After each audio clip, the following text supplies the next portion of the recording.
Bienvenue à Sujet Capital, un balado mensuel à propos de la gestion passive de portefeuille et de la planification financière et fiscale pour les investisseurs à long terme. Vos hôtes pour ce balado sont James Parkin et moi-même, François Doyon-La Rochelle, tous deux gestionnaires de portefeuille avec PWL Capital. Au programme aujourd'hui pour l'épisode numéro 74, nous ferons le point sur la volatilité actuelle des marchés et ensuite nous revisiterons la situation des FNB au Canada ainsi que le débat entre les fonds actifs et les fonds passifs. Bonne écoute!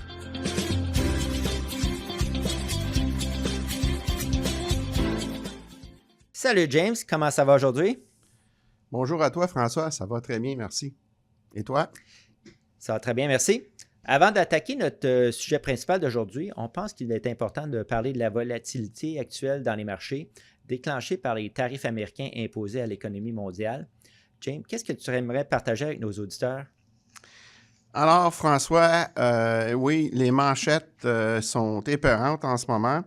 Puis c'est dans ces moments que la plupart des investisseurs découvrent leur véritable tolérance au risque et à la volatilité des marchés financiers. Mais une chose reste certaine, et je voudrais partager avec nos auditeurs. Lorsqu'on adopte une mentalité d'investisseur à long terme, les événements macroéconomiques à court terme ne devraient pas changer votre plan d'investissement.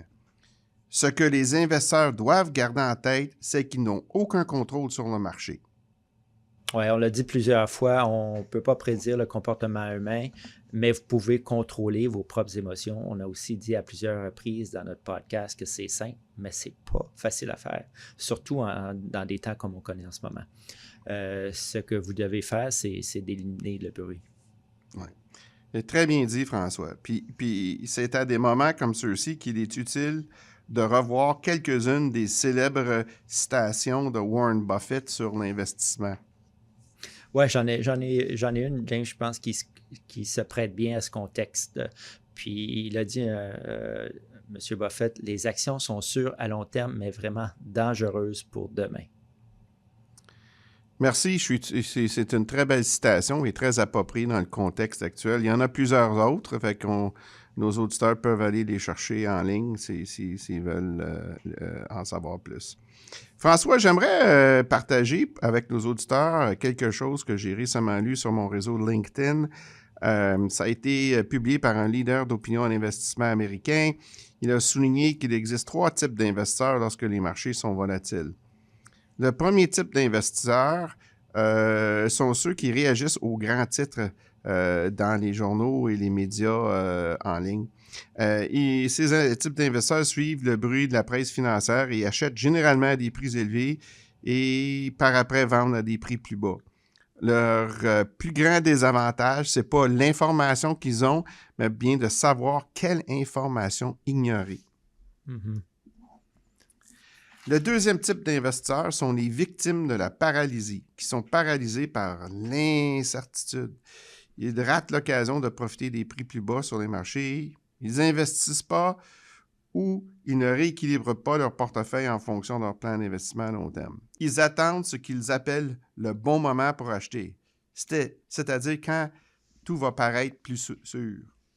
Le troisième groupe, beaucoup plus petit, sont les opérateurs stratégiques. On peut penser à Warren Buffett. Ce genre d'investisseurs comprennent que c'est dans ces moments-là que les grandes fortunes se font. Ils ignorent le bruit du moment et gèrent leurs émotions en restant fidèles à leur plan d'investissement à long terme. Oui, en effet, James, si les investisseurs ont un plan d'investissement à long terme bien réfléchi, ce qui est préférable pour eux en période d'incertitude, comme je l'ai dit tantôt, c'est de garder le cap. Donc, sur ce, on va passer à notre sujet principal pour le podcast d'aujourd'hui. Ce qu'on va faire, c'est une mise à jour sur les paysages des FNB ici au Canada et sur l'utilisation mondiale des fonds de détail gérés passivement. De plus, on va revoir, comme on l'a fait dans le passé, le rapport Morningstar Active versus Passive Barometer pour les États-Unis et le rapport Spiva Canada Scorecard de S&P Dow Jones Indices. Ces deux rapports mesurent le taux de réussite de la gestion active par rapport aux alternatives passives. Bon, il y a beaucoup de matière à couvrir, François. Donc, par où veux-tu commencer? Eh bien, James, je vais commencer par une mise à jour du paysage des FNB au Canada et aborder ensuite les autres sujets. D'accord, super. Allons-y. Alors, comme le savent la plupart de nos auditeurs, la popularité et la croissance des FNB ont été extraordinaires ces dernières années. Selon les analystes de Banque nationale de marché financier, les actifs dans les FNB cotés au Canada à la fin de 2024 ont désormais dépassé la barre des 500 milliards de dollars pour atteindre 519 milliards de dollars d'actifs sous gestion. Ça représente un taux de croissance annuel de 21% au cours des 10 dernières années. Wow, c'est vraiment impressionnant, François. L'industrie a énormément progressé depuis qu'on a commencé à utiliser les FNB chez PWL au début des années 2000. À l'époque, je crois qu'il n'y avait que 2 fournisseurs de FNB au Canada avec seulement une poignée de FNB cotés en bourse. Alors, où en est l'industrie des FNB maintenant? Ben James, crois-le ou non, il y a maintenant 1497 FNB cotés au Canada. C'est plus que le nombre d'actions qui est coté en bourse là, au Canada. Et puis, il y a 45 fournisseurs d'FNB. Juste en 2024, 224 FNB ont été lancés et les FNB canadiens ont récolté 76 milliards de dollars de nouveaux actifs, une année record en termes d'afflux de fonds. François, la dernière fois qu'on a abordé ce sujet pour nos auditeurs, je crois que tu avais mentionné qu'un pourcentage élevé des FNB récemment lancés étaient des FNB qui sont basés sur la gestion active. Est-ce toujours le cas? En effet, James, le nombre de FNB passifs n'a pas beaucoup changé depuis 2021, mais au cours des 5 dernières années, en moyenne, 119 FNB actifs ont été lancés chaque année au Canada. Ils représentent maintenant plus de la moitié, 53% de tous les FNB. Et en termes d'actifs sous gestion, ils ont recueilli 161 milliards de dollars, ce qui représente 31% du total des actifs sous gestion dans les FNB canadiens. Ce chiffre-là était à 25% en 2021. Je pense que cette statistique me fait peur un peu, François. Je pense pas que la croissance des FNB basée sur la gestion active soit une bonne nouvelle pour les investisseurs canadiens. Récemment, je suis tombé sur un article de Morningstar aux États-Unis intitulé 15 funds that have lost the most value for shareholders over the past decade, ou en français, 15 fonds qui ont perdu le plus de valeur pour les investisseurs au cours de la dernière décennie. Et cet article montre clairement que certains types de FNB sont de véritables destructeurs de richesse pour les investisseurs. Oui, James, j'ai vu le même article et parmi les 15 fonds qui ont détruit le plus de richesse pour les investisseurs au cours des 10 dernières années, 13 d'entre eux étaient des FNB. C'est pas des FNB de marché total, mais des FNB qui sont plus spécialisés. Ce sont ceux qui incitent les investisseurs à faire du market timing, à transiger puis à spéculer. Dans cette liste, là, on trouve des FNB à effet de levier et des FNB inverses, mais aussi des FNB actifs. Puis dans la catégorie des FNB actifs, les FNB de la firme ARK, je ne sais pas si tu te souviens de la firme des fonds ARK. Oui, la gestionnaire Cathy Wood, oui. Oui, exactement. Qui autrefois ont fait les manchettes et attiré d'énormes afflux de fonds en 2020 et 2021. Mais ils sont maintenant listés comme étant la famille de fonds ayant détruit le plus de richesses au cours des 10 dernières années pour les investisseurs avec des pertes d'environ 13,4 milliards de dollars US. Eh bien, je suppose, François, que certains investisseurs y comprendront jamais. Les investisseurs réagissent à la performance passée récente, qui est souvent aléatoire, mais au final, ils se brûlent. Comme le dit Morningstar, je cite, « Les catégories volatiles et spéculatives, ainsi que les sociétés de fonds et les gestionnaires actifs qui attirent beaucoup de battage médiatique à court terme, doivent être évités. » Je ne peux pas être plus d'accord, James. Il y a une autre citation dans l'article qui résume bien notre point de vue, et je cite, « Les FNB ont beaucoup d'atouts, y compris les frais bas, une efficacité fiscale et typiquement une approche d'investissement passif qui les rend adaptés pour des portefeuilles diversifiés. Mais ils peuvent avoir un côté sombre. Par exemple, certains FNB se concentrent sur des secteurs ou des thèmes étroitement définis, ce qui peut les rendre plus difficiles à utiliser avec succès pour les investisseurs et peut attirer les spéculateurs. » La bonne nouvelle, cependant, là, et je me réfère au rapport de Banque nationale marché financier que j'ai mentionné plus tôt, c'est que les FNB à faible coût qui répliquent les indices pondérés par la capitalisation boursière continue de dominer les flux de fonds au Canada avec 29 milliards de dollars en 2024 sur les 76 milliards de nouveaux fonds que j'ai mentionnés précédemment. Exactement, François. C'est une bonne nouvelle. Ça me rassure. Et ça va dans le sens du dernier rapport de notre ami et collègue Raymond Kerzero, qui a souligné dans son rapport intitulé « Comparaison des fonds passifs et des fonds actifs ». Il dit que les fonds passifs ont dominé les flux de capitaux et ont augmenté leur part de marché, non seulement au Canada, mais dans le monde entier l'année dernière. Oui, c'est exact, James. Puis selon le rapport, les fonds passifs ont attiré plus de nouveaux fonds que les fonds actifs au Canada, aux États-Unis et dans le reste du monde. Les fonds passifs au Canada ont désormais une part de marché proche de 20 aux États-Unis, cette part de marché a maintenant dépassé 50 pour atteindre 53 et dans le reste du monde, la part passive a atteint maintenant 30 À l'échelle mondiale, les fonds gérés passivement ont progressivement augmenté leur part de marché depuis 2015.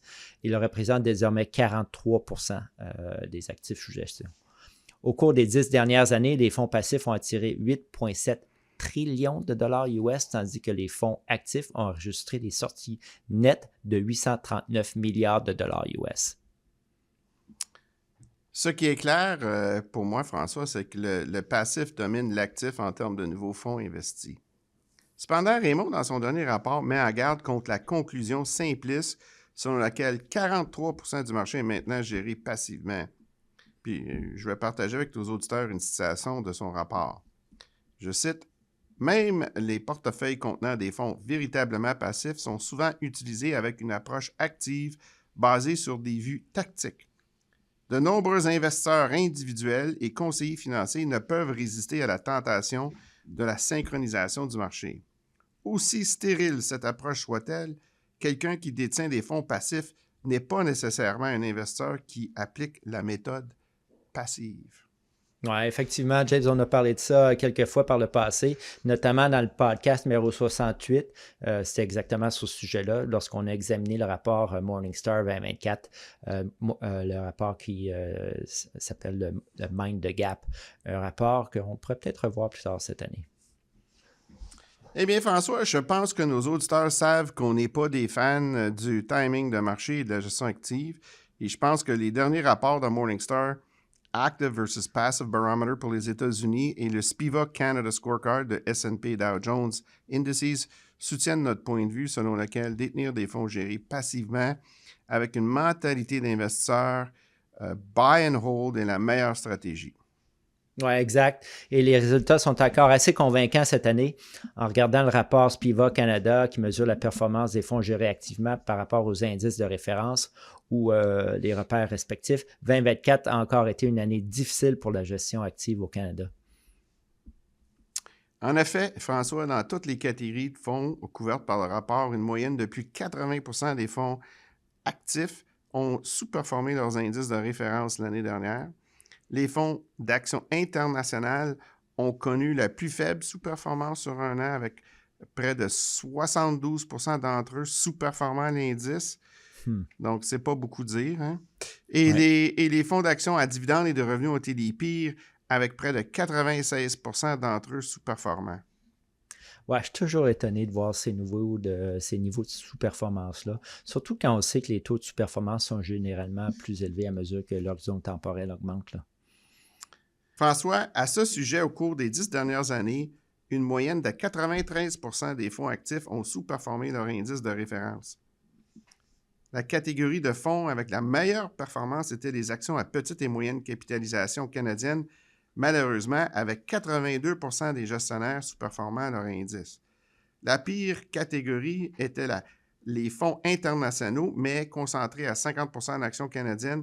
Cette catégorie-là, François, 100 des fonds actifs ont sous-performé leur indice de référence. Il faut le faire, hein? Il faut le faire. 100 là, en dessous de l'indice de référence, ça, c'est pas de la grande performance, là. Pour être juste, par contre, là, envers les gestionnaires actifs, James, lorsqu'on examine la performance des fonds actifs par rapport à leur indice de référence, on doit reconnaître que ces indices de référence ne sont pas investissables sans encourir de frais. Là.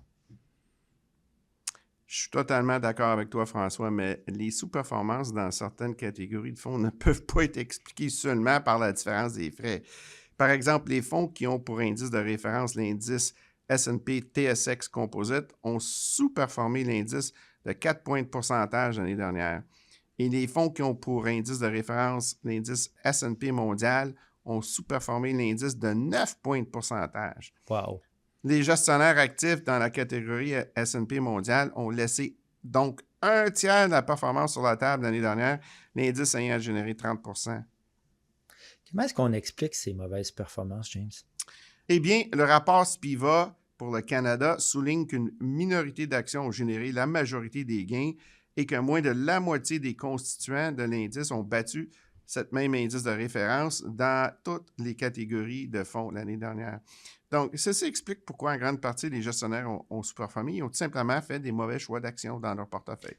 Ouais, essentiellement, c'est la même raison que l'année dernière. Si vous n'avez pas les bonnes actions dans votre portefeuille, vous allez sous-performer les indices. Nos auditeurs doivent se souvenir qu'à long terme, seulement quelques actions génèrent la grande majorité des rendements sur les marchés boursiers. On va maintenant regarder les résultats du côté des États-Unis, François. Pour ça, on va utiliser le rapport Morningstar US Active versus Passive Barometer. La méthodologie de Morningstar est différente de celle du rapport S&P Spiva. Morningstar mesure la performance des fonds actifs par rapport à leur homologue passif net de frais. Donc, je crois que ça donne une comparaison qui est plus juste. Oui. Les résultats du rapport Morningstar montrent une fois de plus que les fonds communs de placement actifs et les FNB ont sous-performé leurs homologues passifs l'année dernière. Comme en 2023, le taux de réussite moyen des gestionnaires actifs n'a été que 47 %. Ça veut dire que parmi les 20 catégories de fonds, en moyenne, seulement 47 % des gestionnaires actifs ont pu battre leurs homologues passifs. Sur 10 ans, moins de 22 % des stratégies actives ont survécu et battu leur contrepartie passive. De plus, comme dans les rapports précédents, si vous augmentez l'horizon temporel à 15 ou à 20 ans, les taux de réussite des gestionnaires actifs baissent encore davantage. Là. La seule bonne nouvelle que je vois pour les investisseurs qui croient encore que la gestion active est supérieure à la gestion passive est de choisir des fonds dans les quintiles les moins chers, donc les fonds les moins dispendieux, car leur taux de réussite est 11 points de pourcentage plus élevé que dans les fonds qui sont les plus chers.